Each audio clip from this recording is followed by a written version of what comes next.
ইয়াৰ লগতে অসমৰ ৰাইজে আমাক 100% ওপৰত এক প্ৰকাৰ এটা প্ৰিমিয়াম দিলে।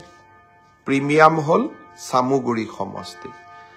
আমি সকলোৱে জানো যে চামুগুৰি সমষ্টি যিটো ডেমোগ্ৰাফি বা জনসংখ্যাৰ যিটো গাঁথনি, সেই জনসংখ্যাৰ গাঁথনিটোত 65% সংখ্যালঘু লোকে তাত বসবাস কৰে।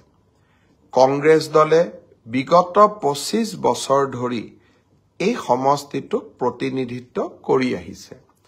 যোৱা লোকসভাৰ নিৰ্বাচনতো এই সমষ্টিটোৰ পৰা লোকসভাৰ সাংসদ হিচাপে প্ৰদ্যুৎ বৰদলৈ ডাঙৰীয়াই যথেষ্ট সংখ্যক ভোটত লিড ল'বলৈ সক্ষম হৈছিল। সেয়েহে নিৰ্বাচনৰ প্ৰাৰম্ভণিতে মোক কোনোবা সাংবাদিকে সুধিলে যে উপনিৰ্বাচনত আপোনালোকে কেইটা সিটত জিকিব, মই 4টা সিটত জিকিম বুলি উল্লেখ কৰিছিলো। কাৰণ চামুগুৰি সমষ্টি আমি জিকা সহসাধ্য নাছিলে। মই গৌৰৱ অনুভৱ কৰোঁ যে ভাৰতীয় জনতা পাৰ্টিৰ কাৰ্যকৰ্তাসকলে অক্লান্ত প্ৰচেষ্টাৰে চামুগুৰি সমষ্টিত আমাৰ দলৰ প্ৰাৰ্থী ডিপ্লু ৰঞ্জন শৰ্মাক বিপুল ভোটত বিজয়ী কৰে। চামুগুৰিৰ বিজয়ে অসমৰ ৰাজনীতিলৈ এটা বহু ডাঙৰ পৰিৱৰ্তন কঢ়িয়াই আনিব। কংগ্ৰেছ দলৰ ৰাজনীতি আছিলে এপিজমেণ্ট, অৰ্থাৎ কোনোবা এটা জনগোষ্ঠীৰ প্ৰতি বিশেষ মৰম আৰু তাৰ ফলত সংখ্যাগৰিষ্ঠ জনসাধাৰণক অৱমাননা।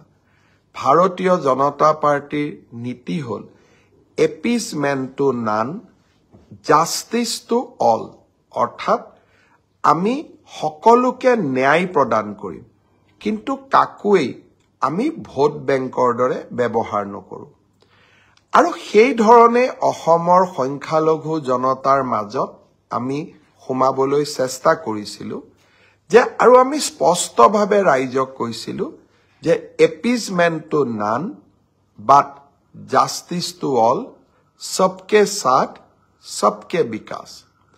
আজি চামুগুৰি সমষ্টিৰ সংখ্যালঘু জনসাধাৰণেও অভূতপূৰ্বভাৱে আমাক ভোটদান কৰিলে আৰু পৰম্পৰাগতভাৱে ভাৰতীয় জনতা পাৰ্টিক ভোট দি অহাসকলে আমাক পুনৰ এবাৰ আস্থা পোষণ কৰিলে।